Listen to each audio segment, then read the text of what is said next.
say unsung hero, the stuntman is the definition of the unsung hero. And I feel privileged to be here to give credit where credit is due. I know that my success was due to the guys like Kenny and JJ and Randy and Johnny who took those falls and taught me as they did, who took me under their wing, you know, who showed me how to do it. Because coming into it as an actor, you know, and it's not easy to take an actor who's got a big head and thinks he's all that and doesn't know anything about martial arts and deal with that and shape that and try to teach, you know, what they teach. So, you know, I am forever grateful and really feel really privileged to have worked with some of the guys that I did and been taught the way that I was taught, you know, because in the end, it's my face, you know, I get the credit for it. It's my face that's out there. And, you know, all too often we don't say thank you enough to the stunt crew or give them the credit that they do. Thank you, Judson. Thank you, Judson. There's not a man on this panel, though, that hasn't lost a good friend in a stunt. All right, so, you know, we honor, you know, our brothers, and we are all brothers in stunts. I think you have a brotherhood in stunts that's just maybe one fraction of an inch below a combat brother. You know, because we have gone to war together, and so. I think for a lot of the audience, second unit, the term itself might be a little confusing, or they may not completely understand what a second unit does on a film. So, can you describe the job of what a second unit is, what it's made up of, and what you're responsible for in a set? The primary thing we do is we'll go and shoot the action sequences in a movie. So when you see, you know, the car chase or the fight, you'll see the broad strokes, and the real stunt part of it will usually be directed by the second unit director. Occasionally the actors will be given to us and we'll do the entire sequence, but most of the time the first unit director will come over and they'll do the close-up shots with the actors driving the car, the actors getting hit and punched, and sometimes in a fight sequence actually the actors do the whole thing, as you guys know and as you guys start doing tours later in your career in Walker. Bad for job security. But that's one of the more exciting parts of the things we do. Some of the less exciting things that the second unit does is goes and shoots aerial shots and establishing shots. So as you see the start of the movie, big old wide shot of the city, and you come down and you work yourself into some specific spot. That might be an aerial shot that a second unit guy has shot. The most important thing between the first unit and the second unit, it has to be seamless. It should feel the same style. He's a filmmaker too. I mean, it's not, there is a team that is doing a movie. It's not that there is a director that, no, there is a team. And you have to trust your team. And if you don't trust your team, then you're not really smart, you know? You know, being a filmmaker, I knew what I needed to do. I needed to hire great people around me. They made me look really good, and that was really it. That was a secret. It's not like I had the magic wand and you know, and can do things. I just had this wonderful team of people around me, and I couldn't help but look good. Every director has his vision, and our job is to make his movie, not go out and say, oh cool, I get to do this car chase, I'm going to do it my way, because it really isn't your way. You can, in prep and planning, introduce your thoughts and your ideas and your plans, but the style and the genre of the movie, it all has to be, it's the director's movie.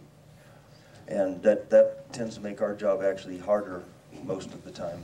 I always say that, you know, a writer writes with a pen, a painter uses a paintbrush to create. We create with our bodies. If they break a pen or a paintbrush, they get another one. We've only got one body. So we look after each other because we appreciate that. And we do create with our bodies, and when we progress a little bit more to become stunt coordinators and second unit directors, you work with the storyboards and you help the director create the movie. You create it together. And I think they're the bonds that you'll see the best movies, the best action coming out of that type of collaboration. This relationship with your stunt coordinator, I mean, it's your second eye. And they become so tight that the trust is so strong that they can tell you, listen, you're stand at the edge of the roof, close your eyes and jump. You trust him so much, you'll do it. So that's the way it goes. What do you feel before an action scene? Randy, what do you feel just before you do a big stunt? I start counting the dollars first. You start counting the dollars. Safety, definitely safety. Safety. The shot, getting the shot that's scripted. That's right, safety and getting a good shot for camera. And Paul, what do you feel before you? You shouldn't be afraid. You should be careful. You should be aware of the dangers, put it in perspective, not let your adrenaline take over. You just control that. You need the adrenaline, but use it. Use it for the film, not for yourself. You've done certain stunts dozens of times, maybe hundreds of times. How do you keep it fresh for yourself? How do you approach each stunt? And also think about how you make it interesting for the audience each time if you know you've done it before, like going off a roof or something like that. Because obviously there's ways that you approach it that have to be fresh and interesting for you. Give that to Kinnie. Kinnie was my brother's stunt double for 20 years, so he's done one or two stunts. Myself, and I think most stuntmen probably have a little different take on how they approach something. I don't always try to teach someone how to prepare mentally what they're going to do for a stunt. I give them several options and talk to them about it. Myself, and I've worked with Jeff enough to know that even if we were doing the same stunt 25 years ago, and we went out tomorrow and did the same stunt, we would do it the same way. We would do it by the numbers, do A first, B second, C third, and it would be exactly the same way. I don't think that we actually try to do anything that's fresh if we're doing a stunt that we've done before. So it's always by the numbers and do it the same way each time. Once again, one stunt guy might like to get might get a little more hyper before he does a stunt. I myself, I kind of go the other way with it. I tend to get calmer before a stunt. So everybody's a little different on that, but by the numbers every time. Now, Paul, earlier today as we were watching the stunt show, you were talking about how you cheat for the camera. The camera has one eye. Hollywood's gone 3D crazy in the last few years. Is there an adjustment that you guys make, technically, when a new process like that is involved in the shooting of it? And if so, how do you refigure what it is that you do for that? Technically, I don't know about 3D, whether it would make that much difference to punches. I don't think so. Makes a huge difference. Trevor, okay, here's our new generation. Trevor, tell us. It makes a really big difference with 3D cameras, because I worked on a movie, There you go, sir. I worked on a movie a couple summers ago, My Bloody Valentine, that stupid horror movie, and it was 3D. And one of the stunts I did was called a dead man, where I hook a cable to my back and I run to an end and it stops me and I go splat. But the gag was I was running from the killer and there's a board in my path and I turn around at the last second and there it is and I hit and go flat to my back. So we set it up where I was a good 4 or 6 inches away, so it was safe. But we did it a couple times and the cameraman said, well, we can see that you're not getting close to it. We can see that you're not hitting it, so you got to get closer. So we moved it in a couple inches and we were still 3 or 4 inches away. Well, we can still tell that you're not hitting it. So we got to about a ½ inch away and they said, well, we can kind of tell, but it still looks good. So we got about a ½ inch away and I was a little bit nervous I was going to actually smack my face on this board, but we did it and it worked. But everything has to be a lot closer and a lot more dialed in, so to speak, so it works, because that 3D camera can see everything.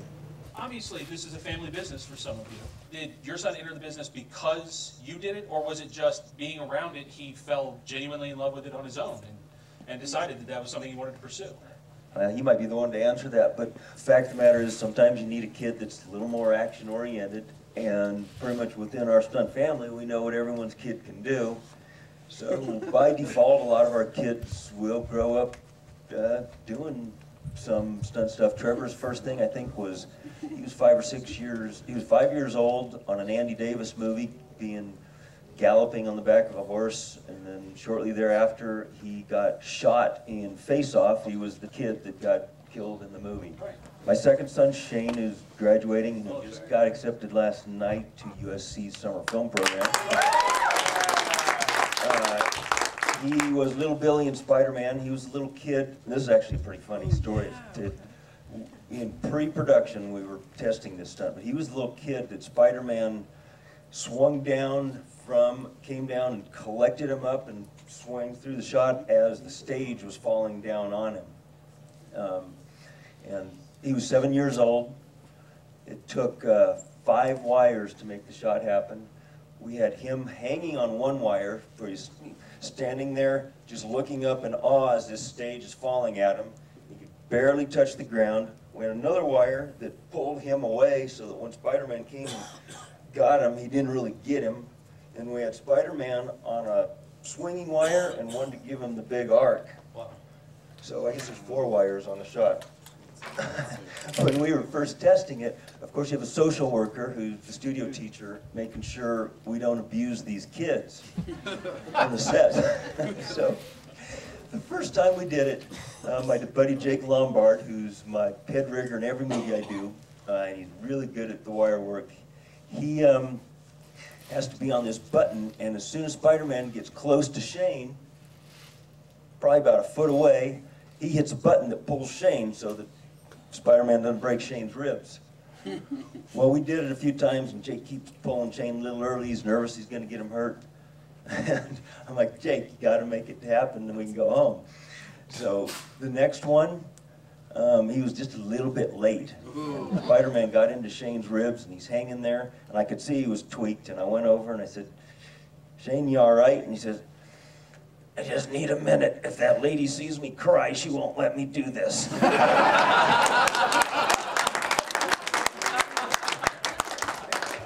And the amazing thing about him is you look right in his eyes when this is happening, and he can't see Spider-Man coming, and now you've just been tweaked, whacked in your ribs, you're sore, you're 7-year-old kid, you know he's coming, but you got to just focus on this stage and look petrified. And on the very next one, 3 minutes later, he did not flinch. Wow.